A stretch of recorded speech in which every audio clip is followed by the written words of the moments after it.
Welcome to the second episode of Play for Picks podcast. My name, once again, is Nerfed, and to my right is Seydou Chia. So, on today's episode, we want to be discussing the results of day two of IEM Katowice, and then later on in the podcast, we want to kind of review the games that are going to be happening tomorrow, and then put our picks and predictions in and see who's going to win for Friday. Anyway, so start with the SK Gambit game that happened this afternoon. Yes. Did you hear anything about the game? I caught the end of it because I was watching the main stream on Twitch instead of stream B. Yeah, so was I believe. And then I could have sworn the hosts were saying that the stream was over, or to hop over to stream B that the game should be over, and I caught Gambit making a slight comeback from 14 to 15, and then forcing overtime on Overpass. That was extremely fun to watch. Of all maps for them to put up such a good fight, Overpass is really interesting. Yeah. I know SK hasn't looked elite on it in recent times, but it's just so ingrained in my brain that Overpass is Fallen's playground. Like, whenever I think of Overpass, I think Danish CS, or I think SK Gaming. What's the particular reason? Because they were just so dominant on that map for so long. Just Fallen playing in that bathroom area with the op, just absolutely destroying people for so long. He was so good there. And I feel like he has a really good understanding of how the map works and how to play it. Do you think that they Gambit being able to fight with him? I was very surprised to see that they were able to at least push overtime, and then even to succeed in overtime, because they were CT, believe, or I think they were T at the end of Overpass. So, but either way, they took them in the first OT, and I thought that they weren't going to be able to pull it out, considering they got the first round, and then SK came back, took 2 rounds, and then Gambit forced 3 rounds on the opposite side and took it. But then Train, they didn't really put up much of a fight. I was extremely upset with that. Train was Gambit's home map for a long time too. I guess it was kind of the old Gambit now, but still, they were insane on that map for so long. They had like a really ridiculous win streak on it. I don't have any faith in Gambit. Sorry. No, I have no faith in this team. Mostly because they haven't looked good at all. They looked absolutely atrocious at E-League. And they didn't show up at all here. They kind of put up a fight against SK. It was really fun to watch, but everybody kind of knew that if SK didn't win to Gambit, that it'd be a huge upset. But it was kind of Gambit's game to lose, in my personal opinion. What I did like was that Mo kind of stepped up in the later rounds of Overpass.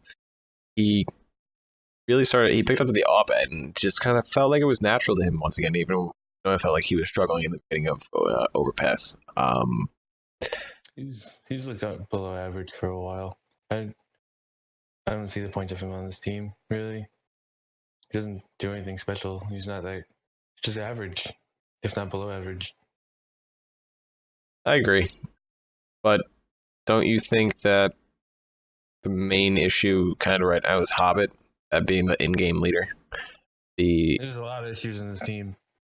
You really point to just one. That's definitely one of them. But True. I think there's a lot of issues in this team, and I don't know if there's really any way to save it other than roster moves. Now there is it's 100% savable, I guess you would say. Considering No, Hobbit, definitely not. they need to get an in-game leader. Hobbit is not the answer. Clearly, he's slowly destroying his career, doing what he's doing right now. It's super sad to see him not at tip top form. Dren, he still needs to prove himself to me. I don't personally think that he is the monster that everybody thought he was. At least in current CS, maybe the current meta isn't what he's known for, maybe, but he'll be back. Not anytime soon because I can't see Gambit unless they're getting invited. I can't see them qualifying for anything right now. Oh, they're terrible online too. That's Yep. another thing. Like they're absolute dog shit when it comes to online qualifiers. That's why they go down to like MDL and stuff. The CIS region has a Vanguard, which is coming to pretty much almost all the events recently. Who else be coming out of the CIS? Been putting up a fight. There's no way that they're going to be. I mean, Navi is always going to be invited to the larger events, but if they have to fight Navi in any qualifiers, they're not going to be able to beat them. Even a Vanguard, I don't think they're going to be. They could in a best of three. I think a Vanguard will put up a nice fight against them too. No way. Gambit's still a much better team than the Vanguard. I don't. I have zero faith in Hobbit. I think he's a wonderful player. I think he has an immense amount of talent. He's got a lot of skill. Yeah, he's got a lot of skill. He's just not in game leader. The way that he is currently going right now, it is ruining his career.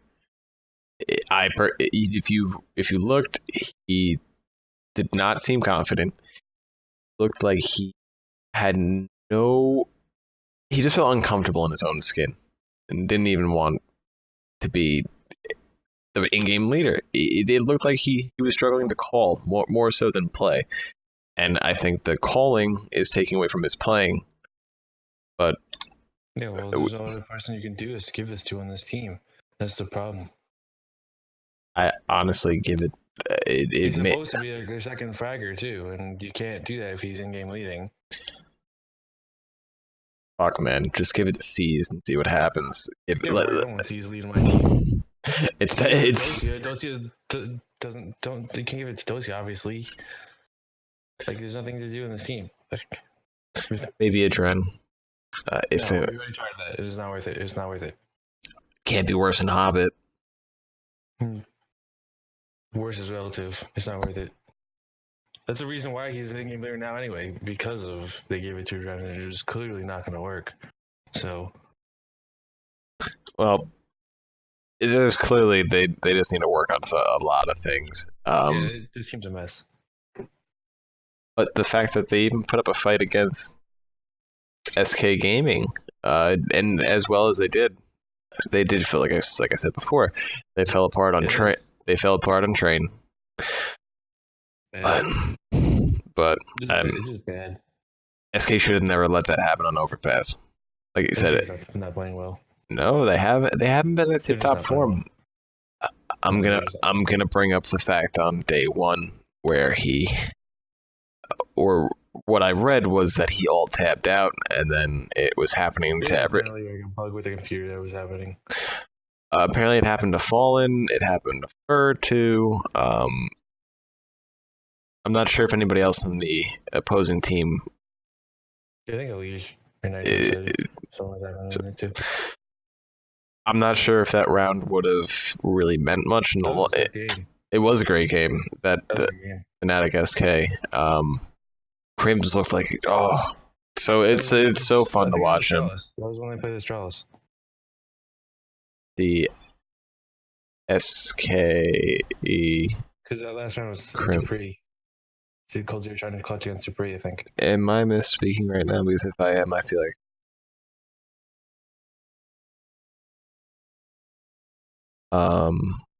Yeah, it was the Astralis game. Ballsack. All right. I'm sorry, friend. And who did Fnatic? What am I getting that confused with? A Fnatic played someone on. Mirage. It was They did play G2. They played G2 on Mirage today. I feel like they played someone else. Either way, sorry. The whole alt tab thing was kind of bullshit, but who knows? Very unfortunate. Very unfortunate, and I hope that it doesn't happen to anybody else, especially in clutch situations. It's just kind of funny that it did happen in a clutch situation. And it is always kind of funny to watch Cold react, because his reactions are just gold. I was watching it develop. I was on Twitter and I saw people memeing about it. The last thing I do want to touch on that game was that. Did you catch any of the first game? No. No, because I didn't either. And it just seems that SK. SK took. Keeps trying to make this Inferno pick work, and they used to be really good at it, and they've been struggling on it. And I feel like they need to get this Inferno situation down pat. Do they really want this in the map pool, or are they just gonna get rid of it? Because they keep trying to force it, and they're losing key maps on it. Although they did win this against Gambit, but it's Gambit. But they keep forcing this Inferno pick, and I'm interested in why. It seems like that Inferno is being forced by a lot of teams too. It's really good at it. It's kind of being. It's going to be picked as like the last round pick, your third game, and I kind of feel like it's a disruptor. There's no team that's really great on it right now, except for Fnatic. I would say Fnatic is good, but when are they going to be in a situation where playing on Inferno is going to mean anything? A lot of times. I mean, currently, if knows they may get it tomorrow, but like you said, SK is supposed to be good on Inferno, but they have been picking it a lot and kind of shitting the bed on about half the time recently. I'm also looking at those stats one more time for you.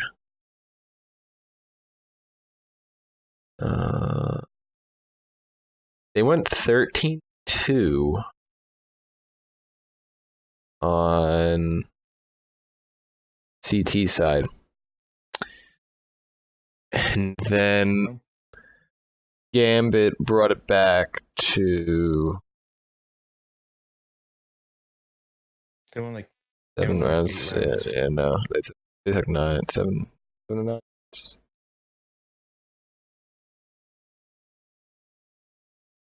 Yeah, they took 10 rounds. But the fact that it looks like the SK's T side on Inferno is very weak is what I was trying to get at. They only took 3 rounds after having a dominating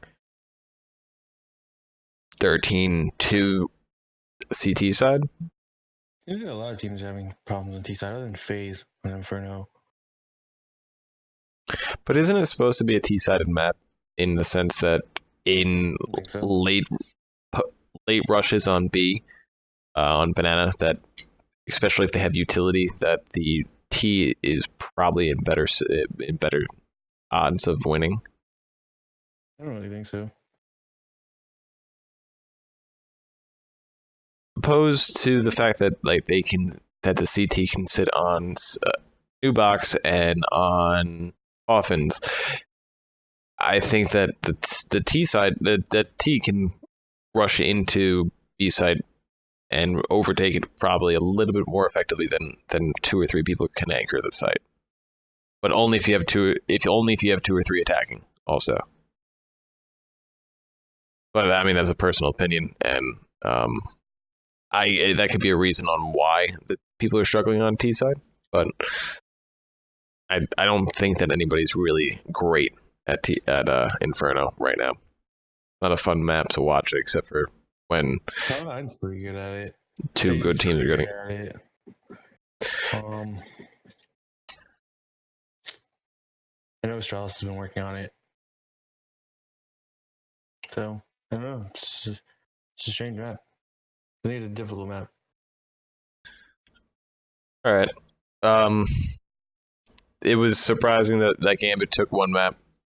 They shouldn't have, but SK in the long run they eventually took it.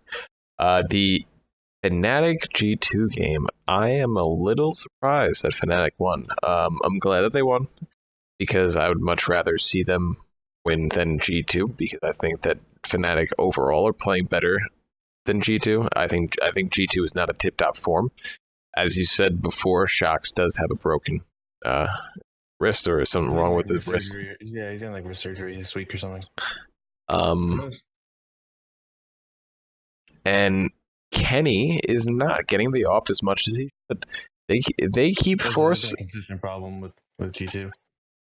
The force buys are crazy. I know it's a French meme and whatnot, but the fact that it continues to haunt them and that Kenny can't get the up and properly do his job. I'm blaming Smiths.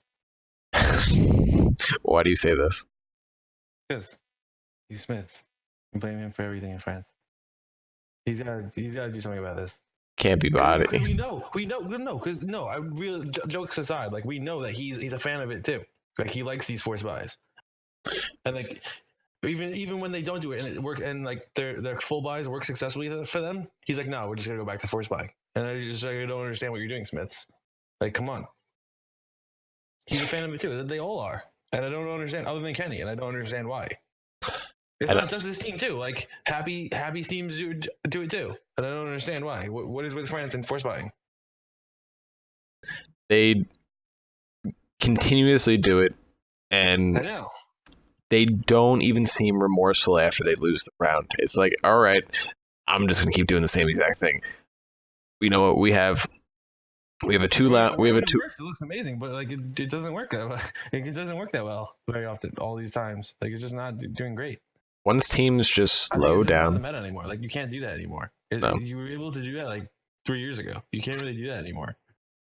Once teams start taking a slower approach, there's no way that you're going to be able to get. There's no way you're going to be able to outpoke people that have AKs when you're force buying at SMGs. It's not going to work. It's because all these players are so incredibly skilled. They just know that even if they're under equipped, they still think that they should be able to win every duel because they're aimers. Now, is that an ego issue, or do you think that they should be able to do those things? It's a game theory issue. Like, I mean, it's a little both. Okay. I'm kind of interested in what you mean by it's a game theory issue. Like we were talking about before, like they just don't seem to wrap their head around the fact that they don't need to do this all the time. They need to pick and choose when they need to do this more appropriately. It seems like it's definitely gotten better. Like it used to be so much worse. Like Kenny would never have ops because they were just forced by until he died every single game. And it's gotten much better, but it's still not where it should be. Yeah, I find that Apex he is a monster. He's a big culprit of it too. He also encourages it a lot. And I feel that if Apex would just slow down, I know he's getting a lot of kills. Apex is a soldier. But he's got to stop force buying because he will. If he stops force buying, it's not Apex. It's everybody. I mean, yeah, Shox too, but Shox also force buys a lot of rifles more so than anything. And then if he dies, then he's super fucked. But luckily that he's been shooting very well. Fun to see Shox go well. On Cash, he went 22 and 12. On Mirage, he went 27 and 20. Yeah, it's record, right? And Kabul is the only map that he went negative, and he went 13 and 19. But still, those are very good stats for a best of 3. Sorry, I was looking at the stats while I was reading. But what I really want to highlight is Crims. He had a shit Cash map going 11-21. Look at that comeback. Guy's a freaking animal. He's playing better than we've seen him play in a long time, and he's being very consistent in it, not just in wins and losses too. He's playing like a tank, just a rock, just putting up numbers, game in and game out. It wins, losses, doesn't matter. Doesn't matter who he's playing against, the level of opponent. Crims is a beast. Yeah, then like Mirage, he went 29 and 14. It's insane to see a player who's known for being just a support player do this, game in and game out. Have you ever seen this before? I mean, he's been in top players of all time. He's definitely been in like the top couple players of all time. Like and at current form, yeah. Like during the old Fnatic, I mean, he was definitely an insane player, but he also had 3 god tier players around him, so it's hard to tell. Which players are you referencing? The Fnatic team that won like 12 tournaments in a row and shit. Oh no, I just want to for everybody, so they don't have to go look it up. If you're watching this tournament, you know who Fnatic was. All right, fair enough. One thing I did want to touch base on, considering I know you have a lot to say about this, how do you feel about Golden being the in-game leader for Fnatic? It's great. I think he's really turning this org around. It's amazing. I love him. I think he's awesome. It's great that the old school players, the veterans around him, trust him and believe in him, and they're listening to him. Frags too. He's always middle of the pack. Always middle of the pack at least. It's okay. He's not supposed to be on this team. Like, he doesn't need to. You have Flusher, Crims, and KW. And Lecro, and young Lecro, who put on a show and a half at in Boston with that Deagle. He's a good Deagle player. He is a good Deagle player. I enjoy whenever he has a Deagle, and if he's going against someone that has a rifle, I have full faith in the fact that he could take on someone any day of the week against with that Deagle. Quite impressive. To recap his day, he had a pretty good day, even though that they have had a shit cash. He went 17 and 20. I mean, Cash is like G2's big home map. Like, yeah. NBK is a genius in that map. He's figured out everything about that map you can. NBK, there was actually not an interesting stat is that there's not one person on G2 on Cash that went negative. Everybody went positive. That's good. They're good at that. They're good at Cash. There's no reason to even talk about Fnatic score considering all poop. On Mirage, like I said, Shox is the only one that showed up on the server. Kenny couldn't get an up. Apex just kept force buying. He kept going out. It's always great to see Shox play well. It felt like Shox was playing as if it was the symbol of G2 in the match, just dragging people around because Apex just didn't know what to do. He was force buying up and he rushed mid. I'm like, what are you gonna do with that? You just gonna get poked, or you're gonna get shot from Sniper's Nest. And Body just kind of had a horrible day overall. He bottom fragged 2 out of the 3 games. In the game that he didn't bottom frag, he was 4th. He was 14 and 13 on that win, -12 on the Mirage loss, and -11 on the Cobble loss. Kind of disappointing. I mean, they're still in the tournament, so. Yep. I know, but it's just one day. I think they can turn around. I'm not excited to see them play as much as I should be excited to see them play. There it goes. So let's move on to this interesting game of the C9 Renegades, where Renegades took one map. They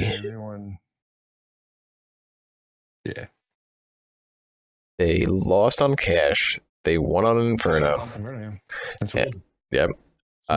And they lost on Train. And I don't know. I didn't see the ban the pick ban, but it's right here.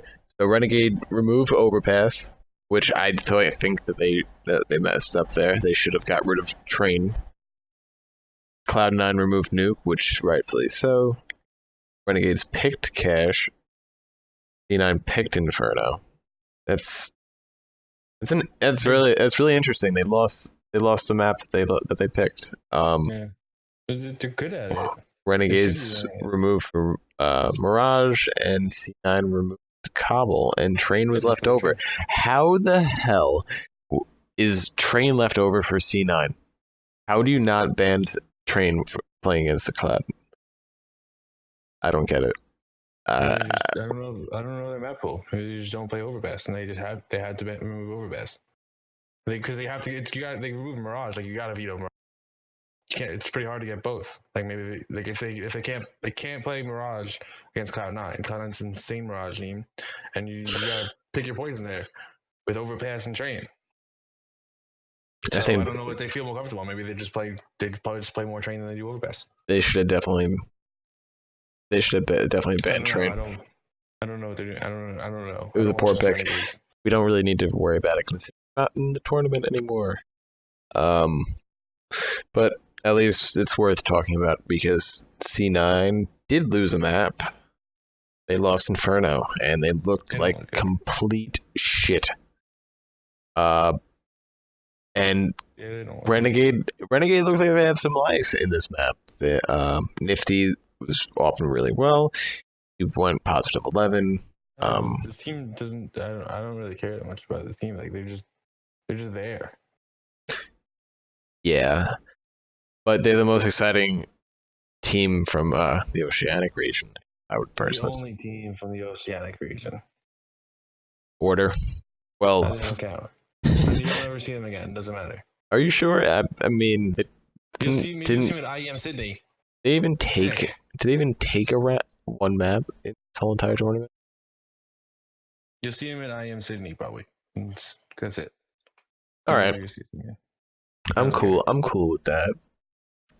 Like, the Renegades is just like a one or two roster moves away from being a really good team.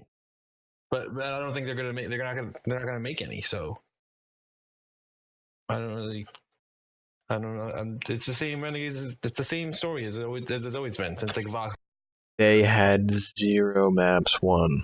They lost. They lost in flawless fashion to FaZe with that 16-3 stomp, and then they got 2-0'd by Nip. So I mean, they're not like a real team. I hope to see him again, but probably not. It might be like IEM Sydney or something. Is there anything that you want to talk about on the Cloud9 front, considering that Inferno was kind of horrible? It was really bad to watch. I don't know what's going on in this. I understand it's one of the more difficult maps to get your op set up on. This is like their map though. I know. They like I said before, they picked it. They picked that map and they lost it. There's been a large I know.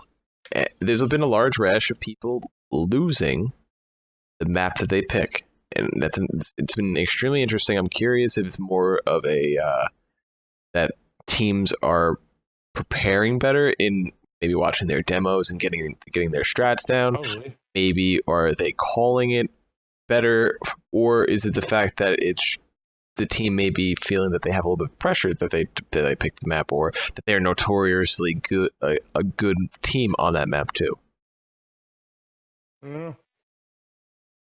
Food for thought. I don't really have much to say except for the fact that Tarek had one good game. I mean, sorry, Rush had one good game. And when Tarek is your top frag on both of your wins, and Stewie. I don't know. Stewie's been absent. Scooter's been absent. Rush has not looked amazing. Tim Automatic has consistently looked solid, and he's solid. even when they lose, he doesn't really that negative. On the loss, he was 15. He top fragged on their team, the loss, so I can't really even say much about that. Yeah, this map was pretty much what I thought. It was just interesting to see that Cloud9 lost Inferno. All right, we put that one to bed. The next one that we are going to be looking at, the FaZe North game. I was very excited to see that game. I'll let you take it away. That was great. There's not really much to say. FaZe just rolled over North. They just destroyed them. Carrigan had like a career high 31 game Inferno game. It was absolutely hilarious. They just rolled over them. Not much else to say.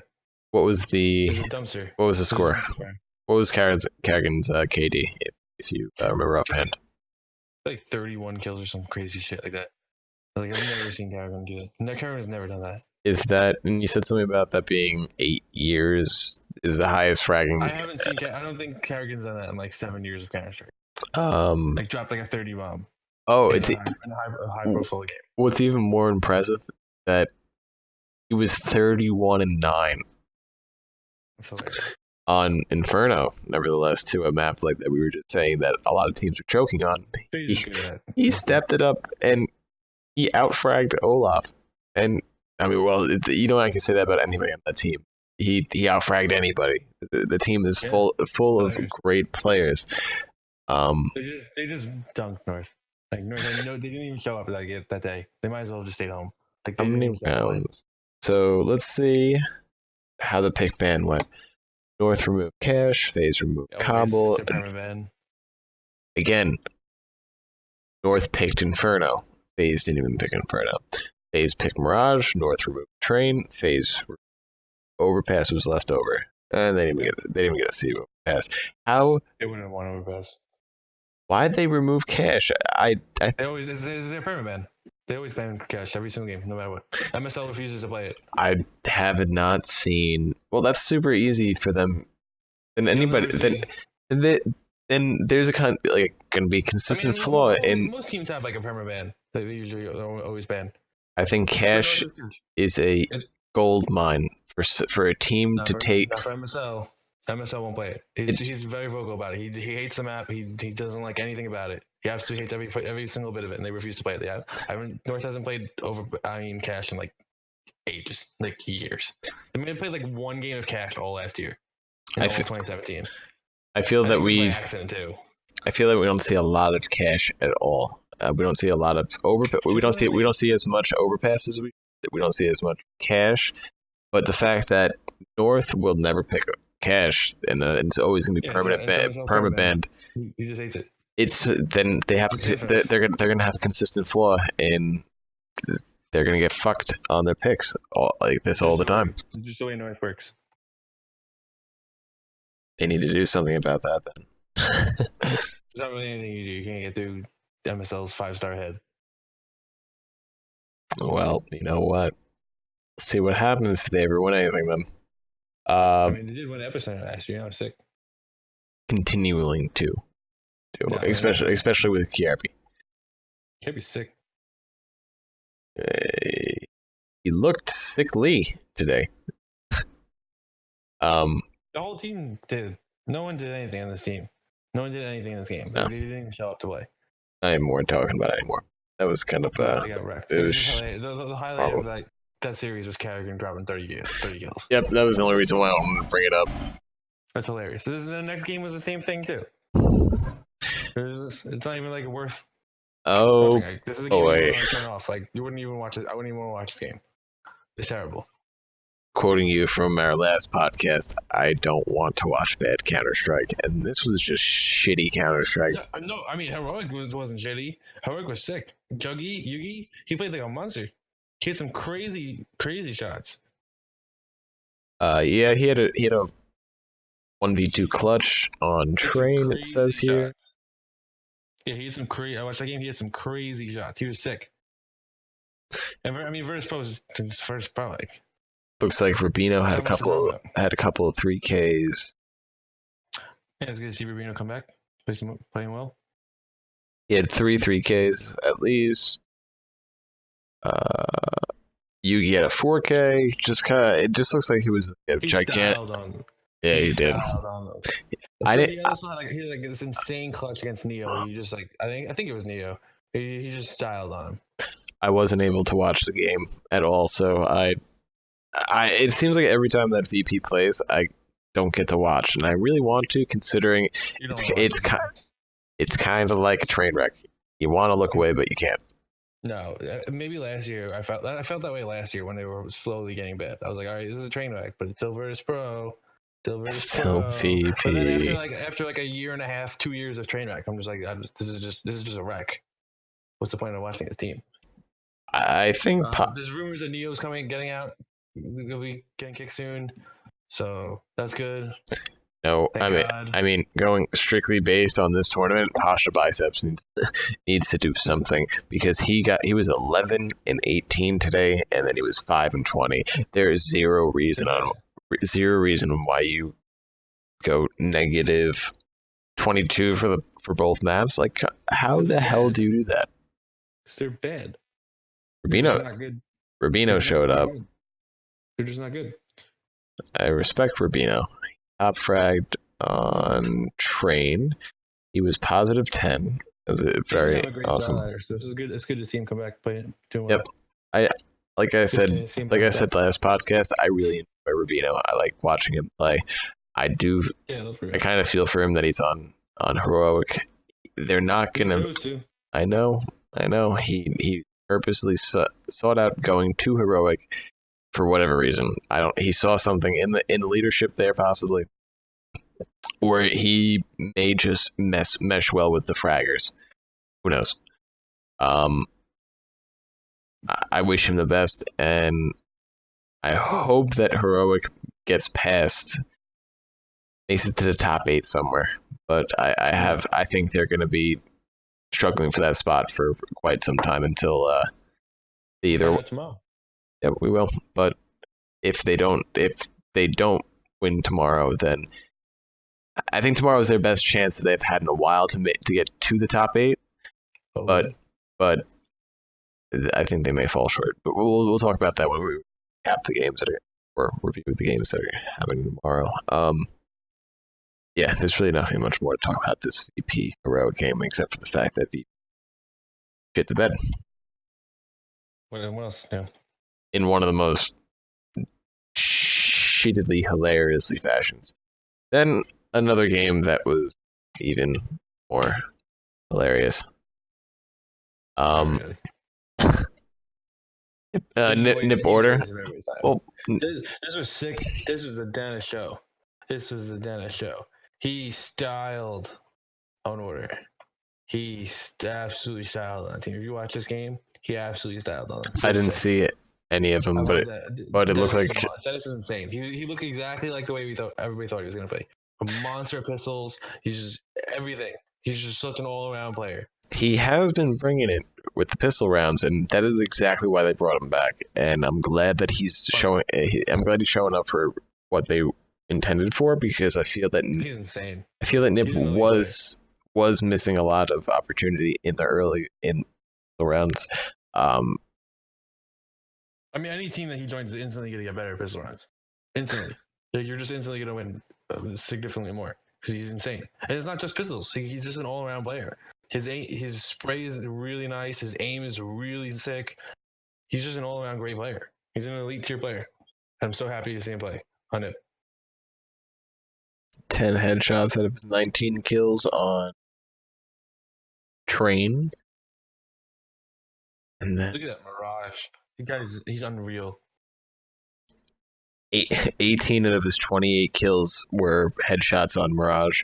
He was plus 20.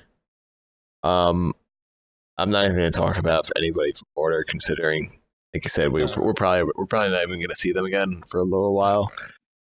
Let me see. Find something that speaks out to me if it's anything interesting. Stats.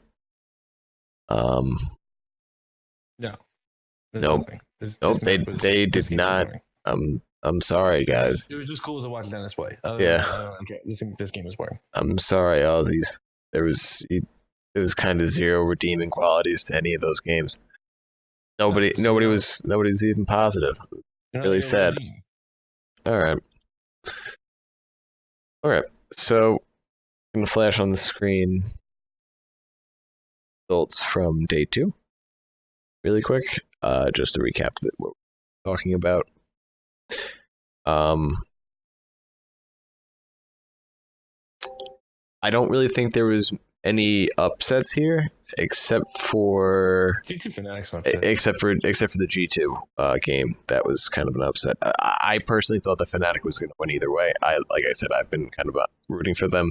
They've looked great, and I really want to They see them. went they went like 0-3 last.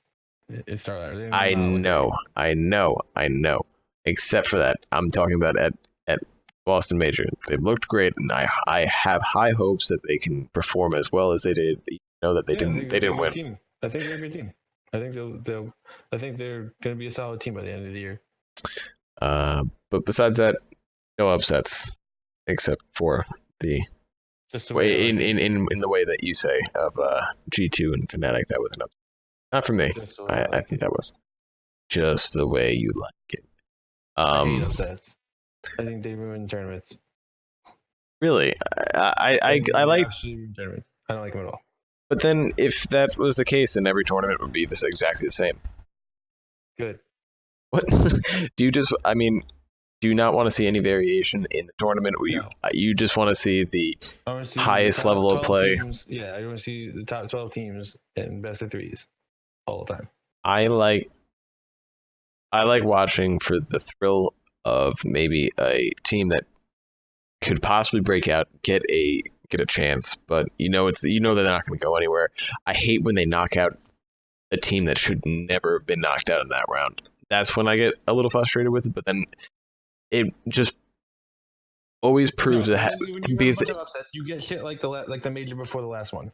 We have a major final that's fucking Gambit Gaming and Immortals. Like that's not a major final. That's like a tier 2 final, tournament final. And that was the major final. And I hate shit like that. It just ruins the tournament. It ruins everything. It just ruins Counter Strike history. like what I was about to say was that it's fun for the early rounds. It gets frustrating when the teams that deserve to be there aren't in the finals. But as soon as you get into the top 8, it just always proves to be a shitstorm. Considering they can't hold up, they start losing best of threes. They start cracking. Their map pool really isn't as deep as we thought it was. And then we just realize it's a fluke, and the good team just had a shitty tournament. Like what was that? Who was it? QB Fire in the last major in like the quarterfinals. Why do I want to see? Why do I want to go see QB Fire play a best of 3 instead of Astralis or another team like that? I don't want to see I that. agree. This is why I don't like upsets. Why would like I just don't like it. I think it ruins tournaments. Yeah, it's going to happen sooner or Of later. course, of course, happens all the time. But I just hate it. Eh, I don't mind it, but I only really hate it when it affects my team. So if it affected Australia, if it affected Liquid, like actually no, it did affect Liquid. They lost to Vega, and they should have never lost to Vega. But they were still a They had Zeus. horrible team because they were using Zeus, and they still had JDM. Zeus is insane, dude. He's so great for this team. He's so amazing for his team. He's got to be the best coach in Counter Strike. I love him. I give him my He's full got to be the best support. coach in Counter I Strike. think he is a great mind. He plays Yeah. as well. I think his playing is subpar to as good as his mind. I did it, of course, but the fact that he did play that tournament and he was that CZ master, it was a great sight, and I felt like that being a Liquid fan, it was just more so fun to watch and seeing that he was able to wrangle in the other players, and that's when Nitro was starting to come out of his shell too, which was interesting to see. But your headsets. All right. I think tomorrow's game is gonna be really good with Liquid. For Liquid. I know. I can't wait. You start getting into it because Yeah. they're gonna play tomorrow. Yep. All right. Let me close that out. Let's talk about the Great. games that are gonna be happening tomorrow. Which is the 1st of March. Happy March, everybody. We got NIP G2 right back at it with the Frenchmen and the Swedes. So Classic. Just absolute classic. this is exactly the Counter Strike that I want to be watching. Classic teams that have older players that have slightly playing against each other. That have slightly. How many times do you think Forrest Get Right have played against like Kenny S and Shocks and these guys? Like, it goes back to like very games versus NIB. The funny thing is that the players for G2 have been bounced around a bunch of times, opposed to Get Right and Forrest on NIP for how many years? I think Forrest has been on NIP for 9, if I'm not mistaken. They've been on that or something. It was something hilariously insane. That is going to be a slugfest. I think it's going to go to 3 maps, most definitely. Yeah. Probably. If it doesn't, then I think one team is just not going to show up on the server. And if it is going to happen, and if it is going to be a 2-0, I think it's going to be G2 that would do it. But my pick for the match is going to be Fnatic. Fnatic's not playing this match, bud. Snip. Bulls. All right. Edit that out.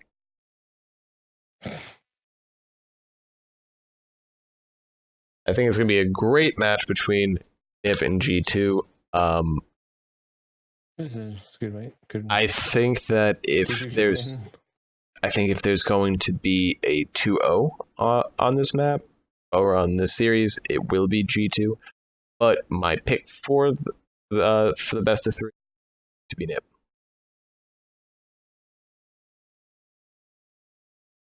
I think G2 is going to win. Is there any particular reason you think that they're going to more so over the hot Dennis and Forrest and Get Right? G2 is just a better team. I mean, they're not like NIP is still rebuilding. They just brought in a new player. It's their first tournament with a new player. You know, like G2's, they don't have any like weaning process. Like they're just all veteran players that played together for a long time now. So understandable. They should already have the foundation and the structure to win over newly built rosters. I think that man for man, I think they should be able to win. Both teams are skill based teams, but neither of the teams are heavy tactics by any standard, by any stretch of the imagination. I think G2 is just has better fraggers. They're just better players, more talented players, and you're just doing a skill matchup. G2 should win. But I think Dennis has been on fire, and he's insane, dude. Ever since that he got on NIP, I'm on the bandwagon I'm on the Dennis bandwagon fully. I hope that he does. I've been hyping him for ages. I hope he does so many good things for this team. I hope he's on it for a while. He most certainly will. This team will most certainly do significantly better than we've ever seen them play in a long time. I think there's too many holes with G2. I think that the NIP roster being on point right now, I don't think G2 is going to be able to cohesively do it, especially if it plays fast. And I think with the addition to Dennis is that they're going to pick up eventually in the later rounds too. They're going to start picking up their play style, and especially with the aggressive buying of G2. They can now, and with the aggressive play styles and the aggressive buying tactics of G2. In comparison to old NIP, most certainly. And G2 buying a lot, or buying often, even when they can't. I think it's coupled for a huge shitstorm, especially on the G2 side. So I think that's why that NIP will, the victors in this one. I know. Find out next time on Dragon Ball. Um, the next game is Heroic North, as someone put on the stream today, the Danish Derby. Yeah, the Danish too. It is the Danish Derby. I think they're quite evenly matched. No way. Nor they're both playing. way. They're both playing fairly well recently, in my personal opinion. North has the names over Heroic, of course, but I love North should easily win this game. I love this. I want them to. Don't get me wrong. I'm my pick. I'll spoil it early. My pick is North for this game, but Yeah. I love Rubino. I think he works very well with Yugi, and Nico still needs to step it up a bit. But the fact that the Yugi Rubino combo is going to be something to be reckoned with, especially on the careless playstyle of Kiarbi recently.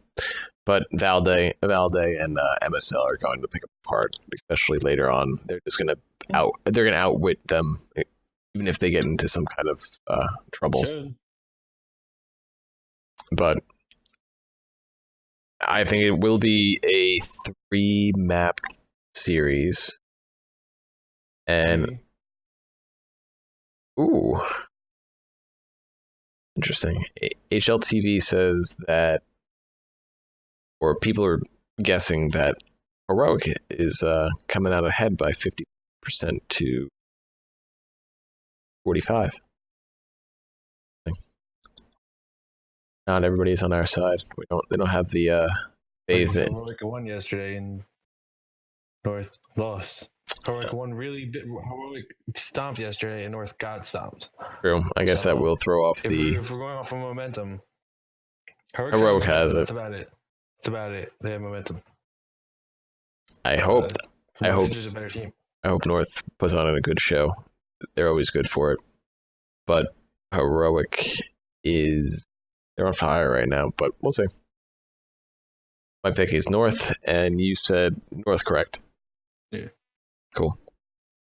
What do we have next? Oh, we got the Sluggers. Keep happening. I don't understand how this keeps happening. We got the Sluggers. They've played each other. They've played each other. Like, I think every tournament for the last 4 tournaments in a row or something crazy like that. Like, they keep playing each other. That's hilarious. It's insane. That is hilarious. Right? I don't know how this keeps happening. I love it. Rivalry. I love it. This is a great rivalry. This is one of the best rivalries we have in Counter Strike right now.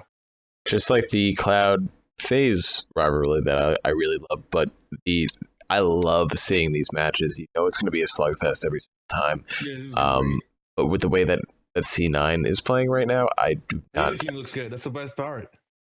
I'm not in favor of SK. I'm not an SK fan. I love Fallen. I'm just not an SK fanboy. So I have to be pushed towards the Cloud9 side of this. But I think Cloud9 is also looking like it. Nobody's showing up in the fashion except for Tim. We did pay some homage to, but we have not seen what they did in Boston remotely anything like that since. They're not going to. They're never going to do that well again. They are then. All the stars need to align for that to happen again. For anything like that to happen again. Got a Gambit situation on our hands then. No, not at all. It's completely different. Why not? Different. Because Gambit, half their players are dog shit. Cloud9's players are all really good. They're just not working. I think 4.5 of the players are really good, but they're just not. They're just off right now. True. The Group A lower bracket final winner advances to the quarterfinal. Loser is eliminated. Oh, that does up the ante too. Whoever loses this is out. Well, yeah. So, I didn't really realize that. Yeah, it's for playoffs. Yeah, everybody's thinking SK is winning, but I'm picking C9. I'm picking C9 on this. I really hope that they show up. This is a great matchup. I love it. I absolutely love it that they keep doing this. They keep going fighting. They keep going head to head against each other. They're going to keep battling out SK Cloud9. This is a rivalry. It's going to last all year long. And at the end of the year, we can document who the head to head, see who won more times against each other. It's gonna be great. Currently, here I think Cloud9's up in head to head. they're behind by 5 wins, 5 maps. They beat them at the major. They beat them at Summit. Did they lose at Kiev? Oh, I'm sorry. Right here. I'm going back to 2016. Online TS. No, I'm to 2016 major tournaments. It's a completely different roster. It doesn't matter. So, do you want to go from the beginning of this year? Yeah, we're talking about this 2018 rivalry between the two. Cloud9 won against SK in the major on Mirage. Boston, they beat him at Summit. They lost the Star Ladder, and now they're going to play him here for the 4th time of the year. They won on Inferno. SK won. Cloud9 won. Okay. Yeah, it's been they're pretty much tied, honestly, man, for map. I don't care about online CS, so they're the map. No, this is this is only major tournaments I'm looking at right now. It's not online CS. They beat him at major, they beat him at the Summit, then they lose in Kiev, and it's the 4th time. So they're like 2-1 right now. Cloud9 to SK. You don't want to look at the North American regional finals at all. I mean, they played each other 4 times there. What North American regional finals? One is the World Electronic Sports Games. No, I don't care about that. You don't? Oh, it's an online qualifier. Only $37,000. Okay, fair enough. I mean, they did play each other 4 times there, so it expands the rivalry. I guess because Cloud9 they split out of 4 games. They split 2 for 2. But I just can't wait to see what happens tomorrow. It's gonna be great. And you're right. Cloud9 took the took the major. They took Summit too. Yeah. Then SK took the first time they saw a Pro League. I don't care about Pro League. And Cloud9 won for Pro League, and SK spanked them in both times they Star Ladder. So they're pretty much all evened up right now. I just wanted to go games that they have had recently. I feel like they had so many out of all the people that have been playing recently. These 2 teams have seen each other a lot more than others, at least that I feel like. Yeah, it's great. I love it. I'm going to count this all throughout the year. It's going to be the narrative for the year. I hope so. I really wish for as many games as possible. Like you said, I don't want to see Counter Strike, and this is not posed to Counter Strike at all. Especially if Stewie shows up, and I'm hoping that he does. They really need him. They need him.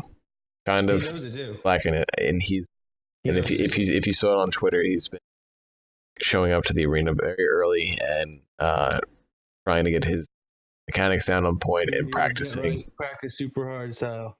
Yeah, but grind it out. Honestly, that could be a bad thing too, considering he overworked himself and possibly even over. But who knows? We'll see tomorrow. Like, I hope that he does not disappoint me, considering I want to beat you on this pick. I picked Cloud9 and are the SK man all the way. I don't know if I can ever root against SK. Unless they're playing like FaZe, maybe. Even then. Even though SK is not doing well, that is the worst part about SK gaming, is even if they're not doing well, you can't, every time you predict that they're gonna lose, they somehow pull it out. Because they're just such a clutch team. They're just such a clutch team, like in that sense. I feel really bad going. They almost break the rules of Counter Strike, almost like sort of like the old Fnatic did. I feel bad going against them, but I got to. I don't want to root. I don't know why. Next up is a I think can be a great game and It's gonna be a really entertaining game. and it's also a personal rivalry between you and It's myself. great, right? It is this is going to be a great game for myself and for you. We're a huge Astralis fan, and I'm a huge. I think it's gonna be. I think it's gonna be such a close. I think it's a close game. I think Liquid is so good. I think it's Liquid. gonna be such a close game. I love the fact that that those words are coming out of your mouth, but I do personally, Naf is playing like the top 3 player in the world.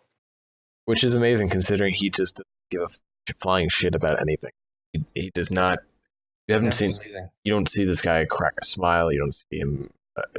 He's always looks like he's tired, but no, it just might be the fact that Yeah, I think this is a great game. I'm looking at it. There's so much skill I'm sorry. between the 10 players. There's so much absolute skill. I'm So much just skill. I'm looking at a picture of F, and the longer that I look at it, the further his left eye slumps down. It's kind of like an optical illusion. Kind of funny. If you ever get a chance to do it, but either way, his stats are crazy recently, and Yeah, he's insane. they spanked. Actually, both of these teams spanked SK. So, Yeah. In best of threes, the Both Astralis these took teams are looking pretty decent. Astralis took SK 2-0. Yeah, As that in was the this game I was talking about earlier. And then Liquid good took game. SK for 1. That second game was so close. Yeah. Yes, super great game. Astralis There's so has much skill between the 10 players. Insane. both these teams have past 5 games, or the 5 teams that they've faced have been pretty. They've been any jokes. Astralis has played SK, Renegades, Navi, Heroic, and Gambit. That's pretty good ones, and they're 4-1 in that last 5 matches, and then Liquid, they've just been blowing people out of the water. They're 4-1 also in their past 5-1. Hell yeah, and they're the only people that they've lost to recently is Mouse, and Mouse looked amazing at Star Ladder, so that was 100% acceptable, and for anybody at that point. But Liquid has just been killing Cloud9 too. I'm so happy about, and it makes me eat my words that I'm rooting for Cloud9, but kind of going with this American / American Canadian feel while you're going for the Danish. But the last time that Astralis Liquid was it was in Star Series. Sorry, it was in Star Series. Last tournament. Yeah, and Astralis actually beat them. Yeah. So that actually Astralis beat Liquid on Mirage 16-4, huge spank. That's great. Then Liquid won on Inferno, but just barely squeaked by 16-13, and then Liquid lost to Astralis on Train. Kind of that's very acceptable too, and kind of expected considering they don't have a dedicated offer anymore. Astralis has Device, and Device is still highly regarded as one of the world. And if they're gonna get into the maps like Train and Mirage and Cobble, where they can succeed with the op, considering they can outpoke Liquid, because Liquid will not always have an op on their side, but with those maps, I'm saying they have strategies where they will pull out an op. But the fact that there will always be an op on Astralis' side, it has to have at least some kind of advantage to them, considering it's just nice to know that Device will be at least anchoring one of those sites.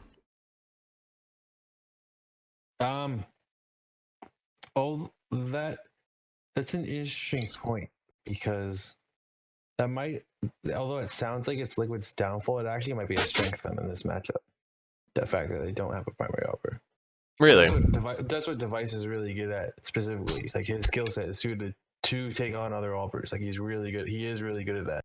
And the fact that Liquid doesn't have one, or that he doesn't know who will be having it, and it could be different at any points, means that he can't really read them and read and predict them. Like if he's playing, like for example, if Astralis is playing against like FaZe, like he'll watch all the FaZe games and watch. You just sit there and watch Guardian, see what Guardian does, where Guardian's going, what Guardian's going to do, how he peeks, his angles, and etc. I think he'll just counter it. But if you don't know what the other team is doing with their op, because they don't even know what they're doing with their op, so it could be a strength of Liquid to surprise Device. That's a really interesting point, and I really hope that. I mean, that's how Astralis was able to get the better of SK a lot of times, because Device would just mind fuck the fuck out of Fallen, and he would just like know where Fallen was going every single time, every single round. That's super interesting. That's super interesting to say in the first place that someone can outsmart Fallen. But I guess if you're talking about on a tactical playfield, that he cannot. Watches the heat maps, and he just looks at where the enemy AWPer is, and he just memorize. He just studies the enemy AWPer. Like he's really good at that. That's just like something he's really good at. And that's what I'm saying with Liquid. It could be like a strength that they don't actually have someone that he can read. So he's got to prepare in a different way. He hasn't been normally even used to. That's true. Considering Elige, they've rotated recently through the ops of NAF has added Elige, and Nitro quite frequently has been picking it up. And again, I want to tip my hat to Zeus, who's been keeping these guys on track and just producing great Counter Strike for every single time that they've been going out there. I really appreciate it. And just not even just the players. I think in terms of the coach head to head, like these are some of the best coaches we have in Counter Strike too. I think Sonic is freaking amazing. I love Dan. I think that guy, he's a genius. He's a legend to 1.6. Like he's been with these guys for so many years now. Like I think Sonic is amazing. He's so good at what he does. I started following him on Twitter, and that's when I started to have an appreciation for him. He's a really good dude, and I really like watching Astralis play nowadays, especially with them starting to come to it as a better team. It's great. Exactly. It's such a beautiful thing to watch their structure, their foundation come together. The beautiful cohesive unit, and yeah, it's like team play. I love watching it, and I hope to watch more of it. Even with a brand new player, they can just slot him in and maintain this structured style. It's great. And I can't wait. I can't wait to watch the Smash tomorrow. Role and priority, and everybody knows when they go into a round. Everybody knows what they're supposed to do and when they're supposed to do it. It's great. And the fact that and deep playbook, it's amazing. Glade is so good at this. The fact that they're both of our favorite teams makes it even a little bit better for us. So I want to point out one last thing, that this is pretty much a dead tie on HLTV, and I've never seen anything so close on here before. Liquid is at a 50.1% rating, and Astralis is at that 49.9% rating. And I don't even think that I can call it, considering this is literally 50-50 for me. The only way that I can call this is based off of personal interest. So my pick is Liquid. Astralis is known for smacking down NA teams. They've done it. They've been doing it for years and years and years and years. They're well known for smacking down NA teams. So I know that, and that's why I can't. I can't wait to watch this slugfest. It's going to be one of the. It may be the best game of the day, to be completely honest. These are two great games right in a row. Like this is gonna be an insane day of Counter Strike. I can't wait. All 5 of these games are good games. Then we are missing a game because we got the Group B lower bracket final that needs to happen.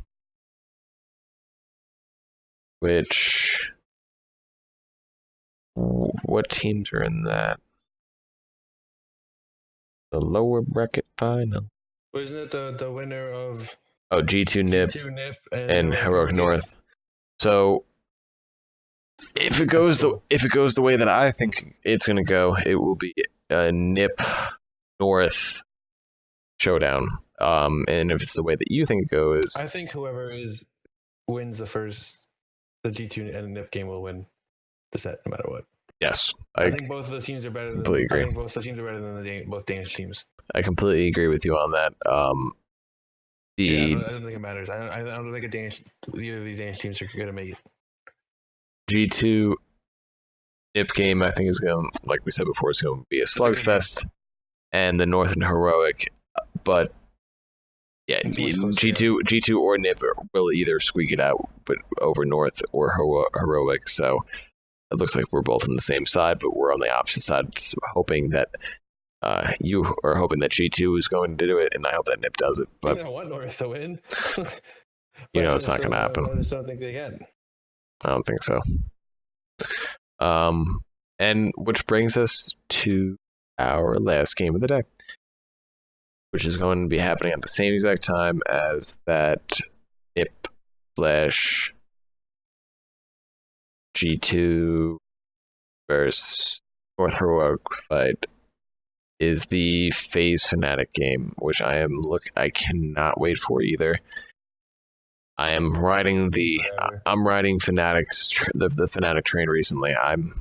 I like them. No way. There's absolutely no way. Do not think that they're going to be able to pull it over FaZe. FaZe is looking at tip-top form. FaZe is too good. If Carrigan can frag again, that'd be funny, but it's not going to happen against Fnatic, I don't think. But Olaf has been showing up. He's been kind of proving me right recently. I really hope that he does get to better form. Guardian needs to show up here. If he doesn't, I think that Fnatic may be able to swarm them a bit, but they will. That's the thing about the team, though. You don't need, if one or two players doesn't show up, you still got two other players who are absolutely unreal at this game. Like very true. Nico can easily 1v5 in a game. So can Rain. What was the last? The last time that they saw each other was at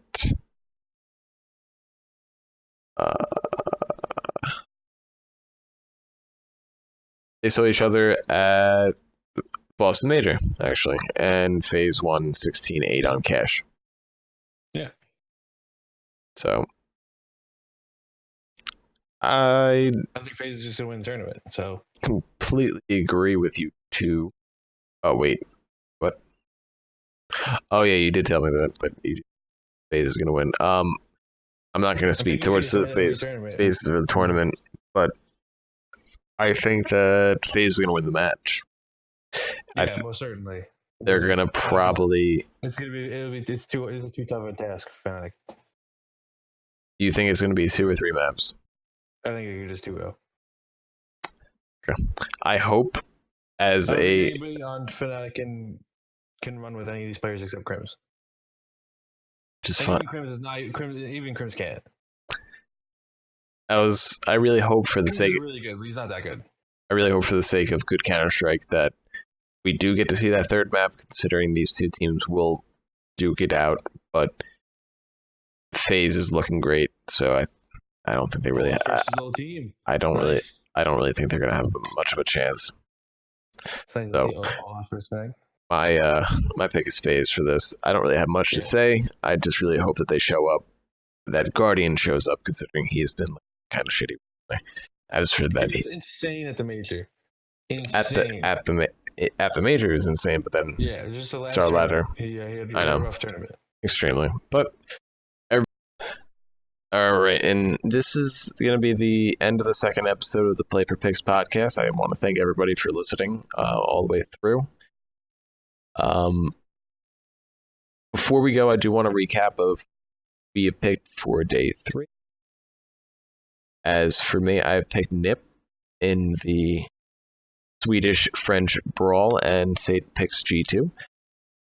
For the Danish derby of North versus Heroic, we both picked North. I think we both are kind of correct on that one. For the C9SK battle, I picked Cloud9 and Sade picks SK. As for the Astralis Liquid head-to-head battle, I'm picking Liquid. He's picking Astralis, as these are our favorite team. And for the FaZe Fnatic, last game of the day, we both pick FaZe. So once again, I want to thank everybody for listening. And we want to continue to produce the best podcast that we possibly can.